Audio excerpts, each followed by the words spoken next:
Hi welcome welcome back Sumanth vlog. ಏನಪ್ಪ ಇವತ್ತು ಸ್ಯಾರಿ ಹಾಕೊಂಡು ಲಾಗ್ ಸ್ಟಾರ್ಟ್ ಮಾಡ್ತಾ ಇದ್ದೀನಿ ಅಂತ ಅನ್ಕೋತಿದ್ದೀರಾ? ಹೌದು, ಇವತ್ತು ನಾನು ಸ್ವಲ್ಪ ಆಚೆ ಹೋಗ್ಬೇಕು ಅಂದ್ಕೊಂಡಿದ್ದೀನಿ. ನಾನು ತುಂಬ ದಿನದಿಂದ ಅಂದ್ಕೊಂಡಿದ್ದೆ, ಇದು ಹುಲಿಯೂರಮ್ಮ ದೇವಸ್ಥಾನ ಹತ್ರ ಹೋಗಬೇಕು ಪೂಜೆ ಮಾಡ್ಸೋಕ್ಕೆ ಅಂತ ಅನ್ಕೋತಾ ಇದ್ದೆ. ಆದರೆ ಏನು ಮಾಡಲಿ, ಹೋಗೋಕ್ಕೆ ಆಗಲಿಲ್ಲ. ನ್ಯೂ ಇಯರಲ್ಲಿ ಹೋಗೋಣ ಅಂದ್ಕೊಂಡೆ, ಆದರೆ ಸ್ವಲ್ಪ ಯಾರೋ ತೀರೋಗಿದ್ರು ಅಂದ್ಬಿಟ್ಟು ಹೋಗೋಕ್ಕಾಗಲಿಲ್ಲ ಫ್ಯಾಮಿಲಿ ಜೊತೆ ಅಂತ ಅಂದ್ಬಿಟ್ಟು ಇವತ್ತು ಹೊರಡೋಣ ಅಂದ್ಬಿಟ್ಟು ಹೊರಟೆ. ಪಾಪು ಕೂಡ ಮಲಗಿದ್ನಲ್ಲ, ಹಾಗೆಯೇ ಕರ್ಕೊಂಡು ಹೋಗ್ತಿದ್ದೆ. ಹಂಗಾಗಿ ನನಗೆ ಯಾವುದೂ ಬಟ್ಟೆ ಹಾಕಿಲ್ಲ, ಹೊಸ ಬಟ್ಟೆನ. ಹಂಗಾಗಿ ಹೋಗ್ತಾ ಹಾಕೊಳ್ಳೋಣ ಅಂದ್ಬಿಟ್ಟು ಸುಮ್ಮನೆ ಅದೇ. ಇದು ನೀರು ಕೂಡ ನೋಡ್ಕೊಂಡು ಹೊರಟ್ವಿ ನಾವು. ಅಂದರೆ ಅಲ್ಲಿ ಕಾವಲಿ ನೀರು ಬಿಟ್ಟಿದ್ರಲ್ಲ, ಹಾಗಾಗಿ ಚೆನ್ನಾಗಿ ಕಾಣ್ತಿತ್ತು ಅಂದ್ಬಿಟ್ಟು ಹುಡುಗರು ನೋಡಬೇಕು ಅಂದ್ಬಿಟ್ಟು ನೋಡ್ಕೊಂಡು ಹೊರಟ್ವಿ ನಾವು. ಆಮೇಲೆ ಇನ್ನೊಂದು ವಿಷಯ ಏನಪ್ಪ ಅಂತಂದರೆ, ದುರ್ಗದ ಹತ್ರ ಬರೋದಿತ್ತು. ಅಂದರೆ ಹಳೆಹಳ್ಳಿ ಅಂತ, ಹಳೆಹಳ್ಳಿ ಅಲ್ಲ, ಹಳೆ ಊರಮ್ಮ ಅಂತ ಅಂತಾರೆ, ಸಾರಿ, ಹಳೆ ಊರಮ್ಮ ಮತ್ತು ಇದು ಹುಲಿಯೂರಮ್ಮ ಅಂತ ಕರೀತಾರೆ ಈ ದೇವ್ರ ಹೆಸ್ರನ್ನ. ಹಂಗಾಗಿ ಅಲ್ಲಿಗೆ ಹೊರಟ್ವಿ ನಾವು. ಫಸ್ಟ್ ಟೈಮ್ ಹೋಗ್ತಿದ್ರಿಂದ ಸರಿಯಾಗಿ ಲೊಕೇಶನ್ ಕೂಡ ಗೊತ್ತಾಗಲಿಲ್ಲ. ಆಮೇಲೆ ಇನ್ನೊಂದು ವಿಷಯ ಏನಪ್ಪ ಅಂತಂದರೆ, ಯಾರ್ಯಾರು ನನ್ನ ವಿಡಿಯೋ ಸಬ್ಸ್ಕ್ರೈಬ್ ಮಾಡದೆ ನೋಡ್ತಾ ಇದ್ದೀರಾ, ಪ್ಲೀಸ್ ಸಬ್ಸ್ಕ್ರೈಬ್ ಮಾಡಿ. ಹಾಗೆಯೇ ನೀವು ಫಸ್ಟು ಯೂಟ್ಯೂಬ್ ಆ್ಯಪಲ್ಲಿ ಲಾಗಿನ್ ಆಗಿ ಅಂತ ಹೇಳ್ತೀನಿ. ಯಾಕಪ್ಪ ಅಂದರೆ ನೀವು ಲಾಗಿನ್ ಆದರೆ ಮಾತ್ರ ನನಗೂ ಕೂಡ ಕೌಂಟಿಂಗ್ ಸಿಗೋದು. ನೀವು ಕೂಡ ಸಬ್ಸ್ಕ್ರೈಬ್ ಮಾಡ್ತಾ ಇದ್ದೀರಾ ಅಂತ ಹೇಳ್ತೀರಾ. ನೀವು ಸಬ್ಸ್ಕ್ರೈಬ್ ಮಾಡಿದ್ರೆ ನಿಮಗೆ ಮಾತ್ರ ಬಂದಿದೆ, ಅದು ನನಗವ್ರಿಗೆ ರೀಚ್ ಆಗಿಲ್ಲ. ಯಾಕಪ್ಪ ಅಂದರೆ ಅದು ಲಾಗಿನ್ ಆದರೆ ಮಾತ್ರ ನಂಗೆ ರೀಚ್ ಆಗೋದು. ಹಾಗಾಗಿ ವಾಚಬರ್ ಮಾತ್ರ ತುಂಬ ಚೆನ್ನಾಗಿ ಬರ್ತಾಯಿದೆ ಅಂತ ಅಂದ್ಕೊಂಡಿದ್ದೀನಿ. ಹಾಗೆಯೇ ಇನ್ನು ಮುಂದೆನೂ ಕೂಡ ಇದೇ ಥರ ವಾಚಬರ್ ಬರಲಿ ಅಂತ ನಾನು ಕೇಳ್ಕೊತೀನಿ. ನೀವು ತುಂಬ ಚೆನ್ನಾಗಿ ನೋಡ್ತಾ ಇದ್ದೀರಾ ಅಂತ ಅನ್ನಿಸ್ತು. ಯಾಕಪ್ಪ ಅಂದರೆ ಮೊದಲಿಗೊಂದ್ಸರಿಯಾಗಿ ವಿಡಿಯೋ ತುಂಬಾ ಚೆನ್ನಾಗಿ ಬಂದಿದೆ.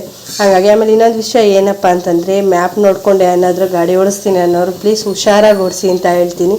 ಯಾಕಪ್ಪ ಅಂದರೆ ನಮಗೆ 10 ನಿಮಿಷ ನಮಗೂ ಹಂಗೆ ಆಗಿತ್ತು ಈಗ. ಹಾಗಾಗಿ ಹುಷಾರಾಗಿ ನೋಡ್ಕೊಂಡು ಹೋಗಿ. ನಿಮ್ಗೆ ಅಕಸ್ಮಾತ್ ಗೊತ್ತಾಗಲಿಲ್ಲ ಅಂದರೆ ಮ್ಯಾಪಲ್ಲಿ ಯಾರು ಜನಗಳು ಇರ್ತಾರಲ್ಲ, ಕೇಳ್ಕೊಂಡು ಹೋಗಿ ಅಂತ ಹೇಳ್ತೀನಿ. ಈಗ ನಮಗೇನೆ ಮಿನಿಮಮ್ ಇವತ್ತು ಹೋಗಬೇಕಾದ್ರೆ 5 ಸಲ ಆಗಿದೆ. ಈಗ ಹೆಂಗಪ್ಪ ಅಂತಂದರೆ, ಅದು ಲೆಫ್ಟ್ ಇದ್ದರೆ ಇವರು ರೈಟ್ ಹೇಳ್ತಾರೆ, ರೈಟ್ ಇದ್ದರೆ ಲೆಫ್ಟ್ ಹೇಳ್ತಾರೆ. ಅಲ್ಲಿ ಕ್ರಾಸಲ್ಲಿ ಟರ್ನಿಂಗೇ ಇರೋಲ್ಲ, ಟರ್ನಿಂಗ್ ಇರಲ್ದ ಜಾಗದಲ್ಲಿ ಟರ್ನ್ ಮಾಡ್ಕೊಳ್ಳಿ ಅಂತಾರೆ. ಹಾಗಾಗಿ ಮ್ಯಾಪ ನೀಟಾಗಿ ಗೊತ್ತಿರೋರು ನೋಡ್ಕೊಂಡು ಹೋಗಿ, ಇಲ್ಲ ಅಂತಂದರೆ ಹೆಚ್ಚು ಕಮ್ಮಿ ಮಾಡ್ಕೋತೀರಾ ಅಂತ ಹೇಳ್ತೀನಿ ನಾನಷ್ಟು. ಇನ್ನೇನು ಹೇಳೋಕ್ಕಾಗಲ್ಲ. ಯಾಕಪ್ಪ ಅಂತಂದರೆ ಅದೇ ರೀತಿ ಅಲ್ವಾ. ಹಾಗಾಗಿ ನನ್ನ ಪತಿದೇವ ಸುಮ್ಮನೆ ಓಡಿಸ್ತಾ ಇದ್ದಾನೆ ಮಕ್ಕಳು ರೇಗಿಸ್ಕೊಂಡು. ಫೈನಲಿ ದೇವಸ್ಥಾನದ ಹತ್ರ ಬಂದ್ವಿ. ನಾವು ಬಂದಿದ್ದು ಹೇಳಿದ್ನಲ್ಲ, ಹುಲಿಯೂರಮ್ಮ ದೇವಸ್ಥಾನ ಅಂತ ಅಂದ್ಬಿಟ್ಟು. ಹಾಗಾಗಿ ಫೈನಲಿ ಬಂದ್ವಿ. ತುಂಬಾ ರಶ್ ಇದೆ ಇವತ್ತು, ಅಂದರೆ ಶುಕ್ರವಾರ ಆಯ್ತಲ್ಲ ಇವತ್ತು. ಹಾಗಾಗಿ ತುಂಬಾ ರಶ್ಶು. ತುಂಬ ದಿನದಿಂದ ಹೋಗ್ಬೇಕು ಅಂದ್ಕೊಂಡೆ, ಫೈನಲಿ ಬಂದೆ. ಇವತ್ತು ಖುಷಿನೇ ಆಗ್ತಿದೆ, ತುಂಬಾ ಖುಷಿ ಆಗ್ತಿದೆ. ಫೈನಲಿ ಬಂದೆ ಅಂತ ಅನ್ನೋದೇ ತುಂಬ ಖುಷಿ. ಯಾಕಪ್ಪ ಅಂದರೆ 5 ವರ್ಷದಿಂದ ಕೇಳಿದೆ ಹೋಗೋಣ ಅಂತ. 5 ವರ್ಷದಿಂದ ಯೋಗ ಕೂಡಿರಲಿಲ್ಲ. ಆ ತಾಯಿ ಯಾವತ್ತು ನಮ್ಗೆ ಕರ್ಸ್ಕೋಬೇಕು ಅನ್ಕೋತಾಳ ಆವತ್ತು ಮಾತ್ರ ನಾವು ಬರೋಕ್ಕೆ ಸಾಧ್ಯ. ನಾವು ಹೋಗ್ಬೇಕು ಅನ್ಕೊಂಡಾಗೆಲ್ಲ ಹೋಗೋಕ್ಕಾಗಲ್ಲ ಅಂತ ಗೊತ್ತಾಯಿತು. ಅಂದರೆ ಇಲ್ಲೇ ಕ್ಯೂವಲ್ಲೇ ತೆಂಗಿನಕಾಯಿ ಉಟ್ಕೊಂಡು ಹೋಗ್ಬೇಕು ಒಳಗಡೆ. ನಾವು ಹೋಗೋಕ್ಕೂ ಕೂಡ ಪೂಜೆಗೆ ಅಂದ್ಬಿಟ್ಟೆ ಸಪ್ರೇಟ್ ಟಿಕೆಟು. ಹಂಗೆ ತೊಗೊಂಡು ಹೋಗೋರೆಲ್ಲರೂ ಅಮ್ಮನ ದರ್ಶನ ಮುಗಿಸ್ಕೊಂಡು, ಇಲ್ಲಿ ಅಮ್ಮಂದು ಇನ್ನೊಂದು ಇದು ವಿಗ್ರಹ ಇಟ್ಟಿದ್ರು, ಅಲ್ಲಿಗೆ ನನ್ನ ಮಗ ಸಣ್ಣ ಮಾಡ್ಕೊಳ್ಳೋಕೆ ಹೋಗಿದ್ದ. ಇವತ್ತು ನಮ್ಮ ಯಜಮಾನಪ್ಪ ತುಂಬ ಬೇಡ್ಕೋತಾ ಇದ್ದಾನೆ ದೇವ್ರ ಹತ್ರ ಡೀಪಾಗಿ. ಏನು ಅದಕ್ಕೆ ಕೇಳ್ಕೊತಾನೆ, ಅವನೇನು ಕೇಳ್ಕೊಳ್ಳಲ್ಲ. ಮನೆಯವರೆಲ್ಲ ನಗ್ನಗ್ತಾ ಇರಲಿ, ಆಯುಷ್ಯ ಆರೋಗ್ಯ ಕೊಡಲಿ ಅಂತ ಕೇಳ್ಕೊಂಡು ಬರ್ತಾನೆ ಅವನು. ಹಾಗಾಗಿ ಆ ತಾಯಿಗೂ ಇದು ವೆಂಕಟರಮಣ ಇರಬೇಕು ಅಂತ ಅನಿಸುತ್ತೆ. ಅದು ಸರಿಯಾಗಿ ಮುಖ ಕಾಣ್ತಿಲ್ಲ. ಹಾಗಾಗಿ ಪೂಜೆ ಮುಗಿಸ್ಕೊಂಡು ಬಂದ್ವಿ. ಅದು ಬೇಡ, ನನ್ನೇ ಕಾಯಿ ಕೆಚ್ಚು ಅಂತ ಅಂದ, ಪ್ರಸಾದ ತಿನ್ನಬೇಕು ಅಂತ ಅಂದ್ಬಿಟ್ಟು. ನಾನು ಹೊಡೆದ ಸ್ಪೀಡ್ಗೆ ಕಾಯಿ ಕಂಟದಿಂದ ಆಚೆನೇ ಬಂದಿದೆ. ಇನ್ನು ನಮ್ಮ ಮಕ್ಕಳು ಕೂಡ ಇಲ್ಲೇ ಕೂತಿದ್ದಾರೆ ನೋಡಿ. ಅಂದರೆ ಅವ್ರನ್ನು ಟೈಮ್ ಆಯ್ತಲ್ವ, ಹಂಗಾಗಿ ಕೂತಿದ್ದಾರೆ. ನಾವು ಕೂಡ ಪ್ರಸಾದ ತಿಂತ ಕೂತಿದ್ವಿ ಇಬ್ಬರೂ ಕೂಡ, ಸುಮಂತು ನಾನು ಎಲ್ಲ. ತುಂಬಾ ರಶ್ ಇವತ್ತು, ಅಂದರೆ ತುಂಬ ಜನ ಇದ್ದರು, ವಾರ ಇತ್ತಲ್ಲ. ಹಂಗಾಗಿ ಅಮ್ಮನ ಪ್ರಸಾದ ಅಂತ ಅಂದ್ಬಿಟ್ಟು ಬಳೆನೂ ಕೂಡ ಸಿಕ್ತು ಇವತ್ತು. ಅಲ್ಲೇನೇ ಕೊಟ್ಟು, ಅಂದರೆ ಅಮ್ಮಗೆ ಹೋಗ್ತಾರಲ್ಲ ಅದೆಲ್ಲನೂ ಮುತ್ತೈದೆಯರಿಗೆ ಅಂತ ಅಂದ್ಬಿಟ್ಟು ಕೊಡ್ತಾರೆ. ಹಂಗಾಗಿ ಅಲ್ಲಿ ಸಿಕ್ತು. ನಮ್ಮ ಪುಣ್ಯ ಚೆನ್ನಾಗಿತ್ತು. ಆ ಪಾಪಗೂ ಕೂಡ ತೆಂಗಿನಕಾಯಿ ಕೊಟ್ಬಿಟ್ಟು ಬರ್ತಿದ್ದಾನೆ ನನ್ನ ಮಗ.